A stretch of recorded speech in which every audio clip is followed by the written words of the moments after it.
All right, this is Ward Fasold from Inside High School Sports, and I am joined with Professor Matt Diggs from the old coach, and we just got our sheets in front of us with the new districts. And the thing that jumps off the page with me, Diggs, is the fact I've been here since 2006, and I've never seen Allen and the Planos not be in the same district.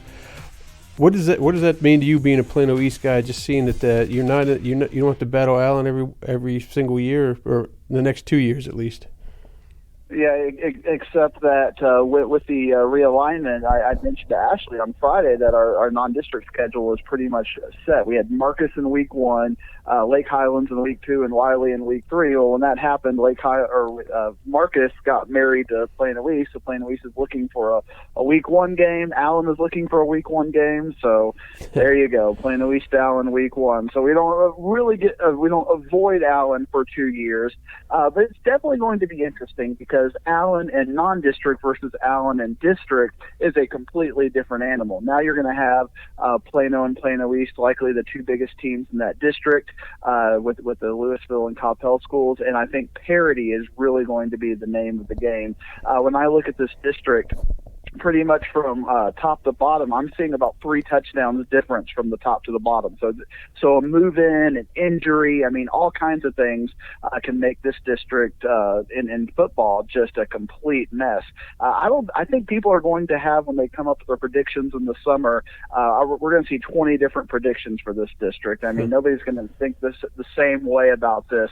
Whereas if Allen was in that district, everybody would start Allen number 1. Right. So I think there's going to be a lot of opportunity in this district, and across all the sports, it's really going to be a good district. Louisville ISD has consistently been fantastic at athletics. Right. I mean, all the teams that win state championships in multiple sports in Louisville ISD. So it's going to be a fun and competitive district. And a lot of people always think to themselves, why do that? Well, if you look at a map, I mean, Hebron and Plano West are about 2.5 miles apart. Right. I mean, it's really a natural fit when you look at it.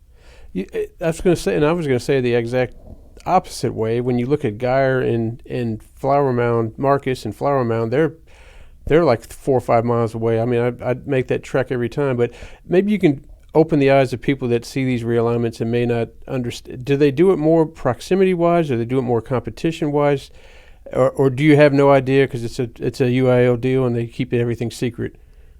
It is a UIL deal, and they do keep everything secret. And there are just things that are head scratchers. I remember one that was very germane to me about 10 years ago was when they had McKinney Boyd aligned with the Garland ISD district. Yeah. And you just had to scratch your head because they had to go through Allen to get over to Garland, but they just would not pair Allen and Garland. And I think we see that in 5A Division II as well, whereas a lot of people were very worried that Aledo and Fort Worth ISD would be a good fit, and it was a good fit, and geographically it is a good fit. But we saw that Grapevine and Carrollton Creekview ended up drawing that. So geographically, it makes no sense. But if you look at it at a competitiveness standpoint, it does make sense for a competitiveness thing. So I think they look at it geographically and athletically, and I think they just wanted to try something different. And I think what really was the impetus for all of this, if you look at Region 1 and 6A, is a pairing that had not happened in 40 years, but has been something that should be happening.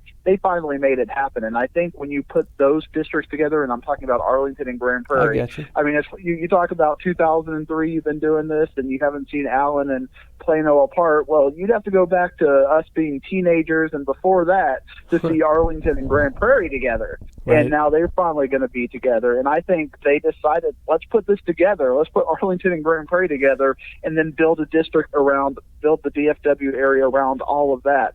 So sometimes I wonder if they have like a purpose in a region, and they have a goal. Okay, in Region 1, we're going to do this, and then everything else gets built around that. And I wonder if, for instance, in 5A Division II, if they said, okay, let's put together these schools, and then we got to build everything else around that. And I think that's why we saw Fort Worth ISD have a lot more parity this year, because they decided not to put Aledo with them.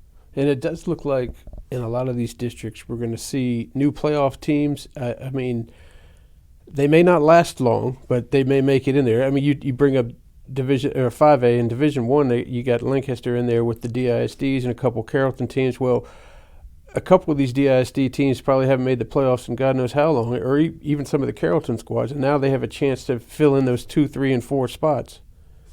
Oh, absolutely. I think one that jumps out immediately is WT White. I mean, this is a team that was very competitive, relatively speaking, against the Richardsons and the kind of the lower end of the district they were in with Duncanville last year.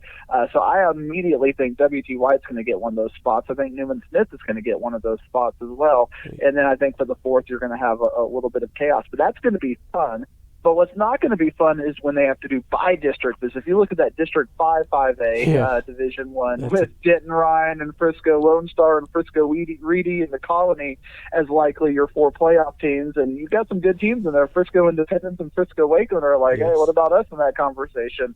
You basically took 2 really good districts, combined them together, and you've got all the playoff teams just going there. And you want to talk about how great that is, but how great is it that we're going to be talking about Highland Park and Longview in the same district? That is what, and I call that the potpourri district, because most of these teams are teams that are in ISDs that only either have one school or one school in that particular, 5A Division 1, and there's nowhere else to put them, so they put them all in together. And now you have Highland Park, you got Longview, West Mesquite can play, McKinney North, they'll score 56 a night. I know you love those type games. That's one of the and it brings me to another point. It's one of the only few districts that have a ton of travel. We don't have the HEBs going out to San Angelo anymore. You got a little bit of travel from 11-6A going down to Waco, but that's not that much. And but this one does have a bit of a travel, because you are going to go out to Longview. You're going to go way up to Sherman, out to Tyler. But it's not as bad as it was last year for the HEB squads. Yeah, in fact, I think LD Bell has got to be a winner, because if you look at this district, we keep talking about when LD Bell is going to make the playoffs. I think they look at this district and say, well, maybe next year. Yeah. I mean, they have a legitimate shot to make the playoffs, and they don't have to go to San Angelo, and they don't have to go to Abilene, once every 2 years, and then the other sports every year. So this is a great win for the HEB ISD district. I think even North Crowley is thinking to themselves, wow, this is a great opportunity for us, because we're no longer with the Arlington schools. And even Fort Worth Pascal is kind of looking at that like, well, we got some competition. We got some, we have some 5As coming up. We have LD Bell, who's kind of always been down. You have North Crowley, who's kind of been down. Weatherford, they're going to be graduating heavy. There's going to be a lot of parity. And, of course, the Saginaw schools are looking at this district like, we couldn't have been put in a better district coming up. We could have been South Lake or this district. We'll take this. And they have a chance to get in there. I mean, like you said, we're going to see some new playoff teams. I don't know how long they're going to last, but we're definitely going to see that. Let's bring it over to 11-6A. Your thoughts of the district they always call District of Doom. It's pushed over into Region 2 this year. Talk to me about what you like in those teams. And when you look at this district, just flat out the fact that you're going to be dealing with the fact that you have 4 teams that in the last 10 years you could say have had state aspirations with Cedar Hill, DeSoto, Duncanville, and Waco Midway. A lot of our viewers may not really know Midway, because but they're always going deep, and they play. The fact that Lake Ridge and Midway played in the Cotton Bowl Classic for a couple of years, so they're very familiar with each other. And Midway has been a program that has kind of modeled themselves after Allen. Coach Gamble came from Midway. Kind of that's where he got his 6A credentials to go back over to Allen and get ready for that job. So you look at these schools, and Duncanville, after being in that Richardson ISD district, they now get to have that competition, and I think that's really going to help them. But their road, if you kind of look at it, now they're, instead of having to go through, Arlington, Martin, and schools like that, they're going to be going through Houston schools and Central Texas schools. So it's going to be a different road for Duncanville, but it's one with that to-be sophomore quarterback that we saw in the state championship game. They're going to be primed and ready, and of course Cedar Hill and DeSoto and Midway are going to say, well, put our resumes up. But then you have teams that are consistently good in other districts like Lake Ridge and Mansfield and Waxahachie at times. Waxahachie has just been looking to crest, and they had a big win this past year. They're going to try to play spoilers and get in that 4th playoff spot, and you wonder who is going to be at risk. Is it going to be a team like DeSoto? Is it going to be a team like Cedar Hill that's just going to take one game to lose that 4th place spot?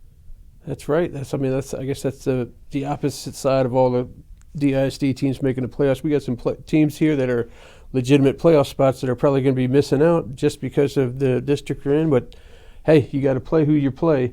I also wanted to talk a little bit about 4 5A Division One. That seems like a good bracket right there. A good district right there with Burleson, Centennial, Heritage, a couple Mansfield teams. Midlothian runs that offense. You got Birdville. You get the come up of Red Oak. That looks like a very 5 or 6 teams going for those 4 spots. Yeah, and when you look at this district, you take random teams from other districts and you kind of put them together, right, and this is what you get. One thing I saw that Burleson Centennial is going to be playing Plano in the opener.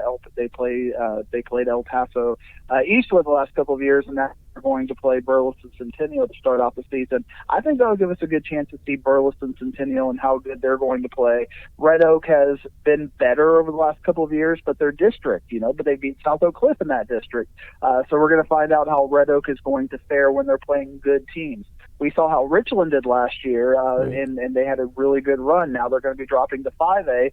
They're looking at this district like, they can succeed. Every team has resumes. We know Colleyville Heritage made it to the regional finals of the last year. So how will they be able to play? Birdville, those classic games with Birdville and Colleyville Heritage. So this is an incredibly competitive and balanced district in 4-5A, and teams like Midlothian are like, hey, we took a leader to the mat. We're the team that did that. So who is going to come out of this district, because you basically have 8 teams here that all have playoff pedigrees. It's going to be a fun district for sure. Well, let me drop down into the little bit of lower classifications of 4A Division One. Now that we talked about 11-6A being the district of doom, but I look at this 2-5A and you see Stephenville, Midlothian, Heritage, Brownwood. I guess Brownwood and Stephenville had games, a natural rivalry back in the day, and then you throw La Vega in there with them too. What do you think about this district, and who do you think could come out of there? And Waxahachie Life is a team I kind of looked at. They were in a district more of the kind of the Central East Texas teams with Athens and teams like that, and they're a playoff team. And you may not have heard of Waxahachie Life, but this is a team that has been a playoff team, and they're looking at this district and they're probably thinking to themselves, how are we going to get in this district? And Midlothian Heritage has had a fantastic tradition, but again, they were in Region 3 the last couple of years, and they were able to do some good things in Region 3. So now how are they going to fare in Region 2? Who's going to come out of this district? It's really, you can't bet against La Vega, obviously, Stephenville and Heritage, and then Alvarado with their great tradition, and they're going to be a team that may be on the outs when it comes to this. I would say right now, if you put a gun to my head and made me pick, I'd pick Brownwood, Heritage, Stephenville, and La Vega, but I think Alvarado has a resume to say, well, don't overlook us for sure. But Waxahachie Life, it's a team to kind of watch out. They're a wild card, kind of a charter school, and you never know what you're going to get out of Waxahachie Life, depending on how transfers and how things kind of work out over there. But they're definitely going to be a wild card in that district. Excellent. I guess let's finish this off. Maybe you can give me some quick hitters of who you think were the winners and losers in today's realignment.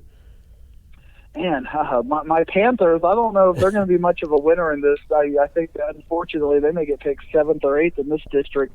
But what I really like about that district is that I think, we're only really, like I said, dealing with 2 to 3 touchdowns in difference. Right. You get a couple players, you have a really good off season, you can make that gap up, or consequently a team can fall a couple touchdowns if depending on their graduating classes.